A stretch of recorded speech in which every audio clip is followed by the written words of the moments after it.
झारखंड में चुनाव भी संपन्न हो गए हैं और सरकार भी बन गई है। ऐसे में झारखंड का स्थानीय मुद्दों के साथ चुनाव लड़ने वाले आसू पार्टी अब समीक्षा बैठक में आज करने वाली है। ऐसे में तमाम जो प्रत्याशी थे वो आज आएंगे, समीक्षा बैठक में भाग लेंगे। एनडीए के हिस्सा रहे आसू पार्टी इस चुनाव में करारी शिकस्त हुई है और आसू पार्टी के सुप्रीमो सुदेश महतो भी चुनाव हार गए। इस वक्त हमारे साथ आसू पार्टी के केंद्रीय प्रवक्ता देवशरण भगत, इनसे जुड़ेंगे, तमाम मुद्दों पर चर्चा करेंगे। दादा, चूक कहाँ हुआ? देखिए, पहले तो जीत भी लोगों का हुआ है, हार भी हुआ है। मूल्यांकन तो दोनों का करना चाहिए, समीक्षा की जीत क्यों हुआ और हार क्यों। क्योंकि आसू पार्टी संघर्ष वाली पार्टी, मैंने संघर्ष से हम लोग पैदा लिए और वो भी क्षेत्रीय दल है और झारखंडी जनमानव के अनुरूप ही हम हमेशा संघर्ष करते हैं।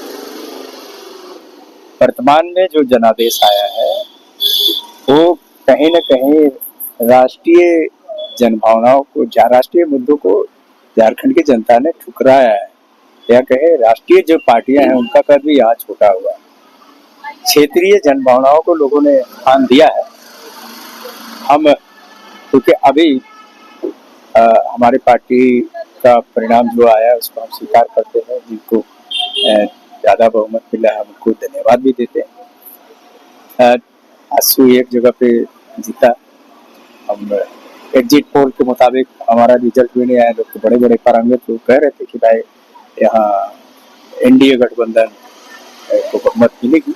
एनडीए और यूपीए, यूपीए बोलते इंडिया ने बेहतर किया। झारखंड को अगर समझना है तो हमको लगता है कि यहाँ का पानी और पानी दोनों बोलता है कि हर 20 किलोमीटर में चेंज होगा। तो झारखंड में राजनीति पूरे देश का स्तर से जैसे चलाते हैं वैसा नहीं चलेगा। इंडिया गठबंधन महाराष्ट्र में बहुत बढ़िया किया, अच्छा किया। झारखंड में आखिर सभी नेताओं के लड़ने के बावजूद परिणाम अनुरूप नहीं आया। तो कई एक विषयों पे हम लोग चर्चा करेंगे और कहीं ना कहीं हम अपने आप को ज्यादा झांक के देखेंगे कि हम क्यों जनता के भावनाओं को टच नहीं कर पाए या उनका विश्वास को नहीं जीत पाए।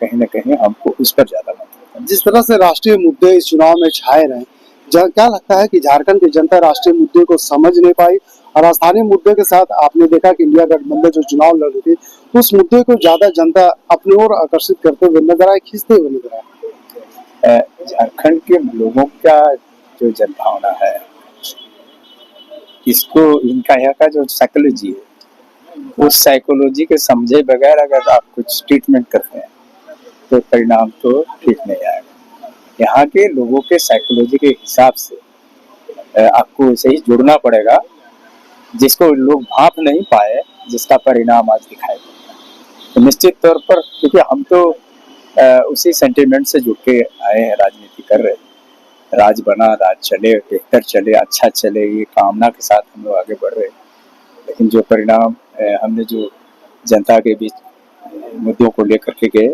या जिनके साथ लेकर के चले, कहीं ना कहीं जनता ने हम पर विश्वास व्यक्त नहीं किया या कहें कि हम उनके नजदीक नहीं पहुंच पाए, जिसका परिणाम है।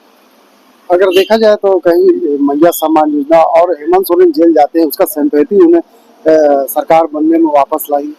हमने इसलिए कहा कि केवल हार का चिंतन नहीं करना, जीत के बारे में भी चिंतन करना चाहिए कि क्यों जीता और हमारा परिणाम क्यों ऐसा नहीं आया।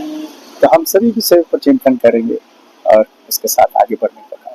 जिस तरह से एग्जिट पोल दिखाए जा रहे थे कि एनडीए की बढ़त है, सरकार बना रही है, लेकिन जब परिणाम सामने आते हैं तो एनडीए काफी पीछे रह जाते हैं। अब आसू क्या करेगी 5 सालों तक? हमने पहले ही कहा कि हम तो संघर्ष से गुजर गए और संघर्ष ही हमारा बुनियादी आधार है। जिन मुद्दों को लेकर के, जिन विषयों को लेकर के हम संगठन का निर्माण किए या संघर्ष किए, आज उन मुद्दों का क्या स्थिति है उसका मूल्यांकन करते हुए संघर्ष करें। पार्टी में क्या कुछ निकल कर आएगा बैठक? आज बैठक होने दीजिए, उसके बाद ही निकलेगा, मंथन करने के बाद ही ना निकलेगा। राष्ट्रीय प्रवक्ता देवशरण भगत है जो आज बता रहे थे कि किस तरह से इनकी पार्टी के हर वे तमाम मुद्दों के साथ आसू पार्टी 2024 के चुनाव में जाती है, जनता के बीच में जाती है और स्थानीय मुद्दों पर फोकस करते हुए कई ऐसे जनता के बीच में वादे करते हैं। लेकिन कह सकते हैं जिस तरह से एनडीए ने राष्ट्रीय मुद्दों को अपना आधार बनाते हुए 2024 के चुनाव में लड़ाई लड़ रही थी, कहीं न कहीं राज्य की जनता राष्ट्रीय मुद्दों को नकार दिया है। यही वजह है कि आजसू इस 2024 के चुनाव में अपनी जनाधार खो दी है और मात्र एक सीट जीतने में कामयाब रही।